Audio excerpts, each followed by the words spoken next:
While you may think you know everything there is to know about the game of golf, what you'll soon find out will surprise you and make you think and view it differently with a bigger understanding. There are so many aspects of the game that will surprise you and make you think.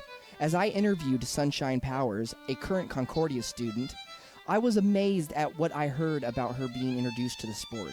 Experiences, ups and downs, family troubles, and to being a devoted player of the game. You'll see just what keeps her going and the love and devotion she has for golf.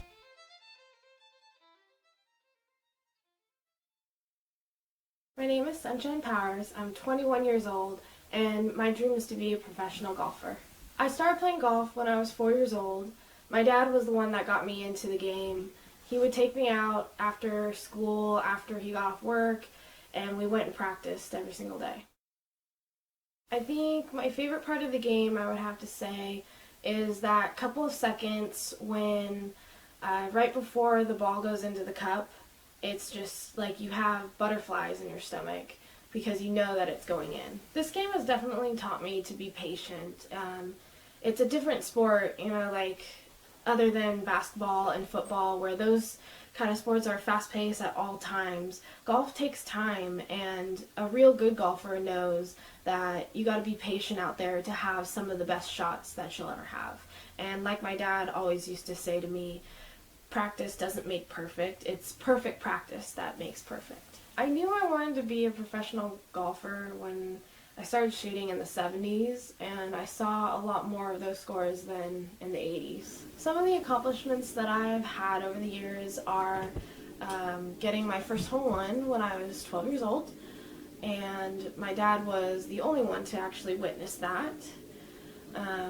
I've also won various tournaments too, as I've played golf. I've also held one of Concordia's records right now, and that is to be the first sophomore as a first-team All-American, and I am actually in the running to break another record, which is to be a 3-time first-team All-American for Concordia. As I got older, I started to be more competitive, and I brought the mentality of the game into it, and any golfer knows that when you do that, it's really bad. You never want to, think of what the worst case scenario could be, because then usually it happens. My dad passed away when I was just a month out from graduating my senior year of high school from pancreatic cancer, and that's when my golf game started to take a downfall. There's an article that talks about how I never used to miss 3-foot putts and 4-foot putts from the Mail Tribune, which is every golfer's fear, and I felt like I just couldn't do it. So I decided to hang up the clubs for a while, and I started to doubt my ability to get any better.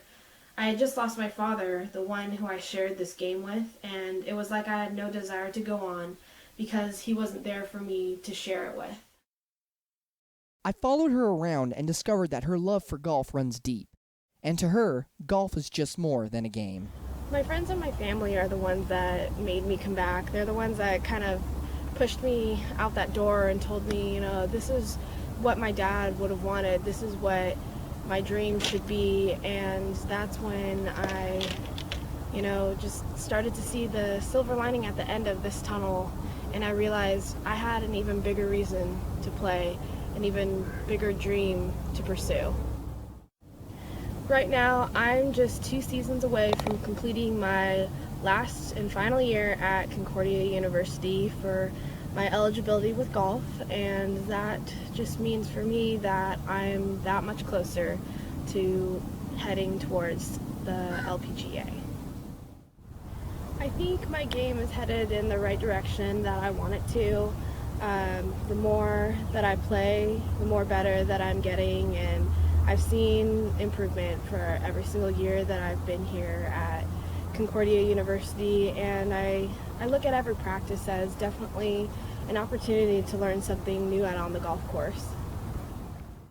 I just love the game of golf, and it's just me. It's the center of my life, and it's what I have in remembrance of my dad, and it's what makes me happy. It's pretty much what I call home. Viewing this, I hope you've learned a little bit more than you knew. What it takes, how hard you have to work, practicing, and what it takes to go pro. I hope you've learned more than you knew prior. This is Anthony Cardiali.